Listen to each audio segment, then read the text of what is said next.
ሰላም ጤና ይስጥልን የተከበራችሁ ኢትዮ ዜና ቤተሰቦች እንዴት አላችሁ? ዝርዝር ዜናዎቻችን የተለያዩ ጉዳዮችን አጠናክሮ ከሰዓት ጀምሮ ወደ እናንተ መድረሱን ይቀጥላል። ቻናሉን ሰብስክራይብ እያደረጋችሁና መረጃዎችንም ላይክ እያደረጋችሁ ለበርካቶች እያጋራችሁ አብራችሁን ተዘልቁ ዘንድ ከወዲሁ በአክብሮት እንጠይቃለን። በመገናኛ ብዙኃንና በጋዜጠኞች ላይ እየደረሰ ያለው አፈናና የአዲስ ስታንዳርድ ጉዳይ ኢትዮጵያ እየመከረች ነው በሚል ሕዝብን ሲያደነቁሩ የሚውሉ አገዛዙ የሚዲያ ነጻነትን በመጨፍለቅ የአዲስ ስታንዳርድ ዋና አዘጋጅን አግቶ መውሰዱን ተቋሙ አስታወቀ።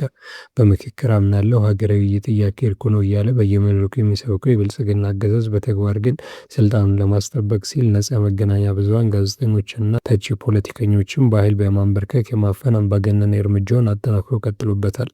በታዋቂው አዲስ ስታንዳርድ ጋዜጣ እና ዋና አዘጋጅ ላይ የተፈጸመው ህገወጥና እገታና ዘረፋ አገዛዙ ከህግ አሰራር ወጥቶ በፍጹም የሽብርና የአምባገነንነት መንገድ እየተጓዘ መሆኑን ያረጋገጠ ክስተትም ሆኗል።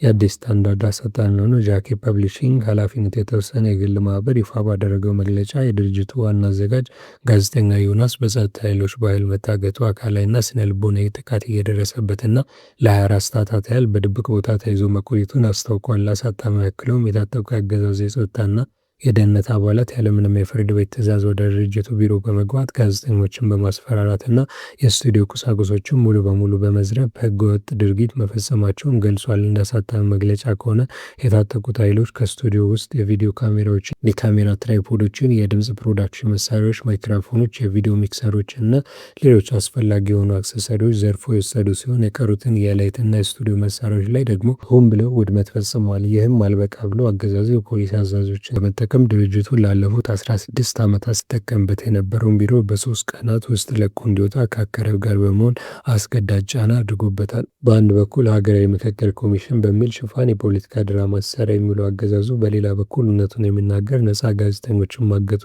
ቢሮ መበርበሩና ሚዲያዎችን መዝጋቱ ፍጹም አምባገነንነቱን ቁልጭ አድርጎ ያሳያል ተብሏል። አገዛዙ የሀገሪቱን የፍትህ ስርዓት፣ ህገ መንግስታዊ መብቶች ሙሉ በሙሉ በማፍረስ ፍርድ ቤቶች እንኳን ሳይቀርቡ ውሳኔ መስጠት በማይችሉበት ደረጃ ሚዲያዎችን የመዝጋትና የማሸበር ስራ ላይ ተጠምዷል።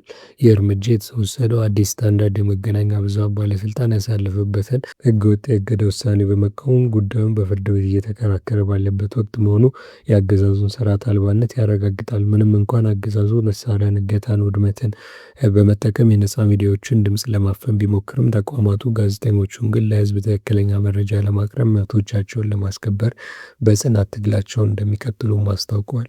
የተወደዳችሁ የቻናላችን ቤተሰቦች ለሰዓት ያዝናቸው አዳዲስ ሰበር መረጃዎች ለዚህ ነበሩ። ከቆይታ በኋላ በሌሎች መረጃዎች ድጋሚ እንገናኛለን። እስከዛው በያላችሁበት መልካም ጊዜን ተመኘን።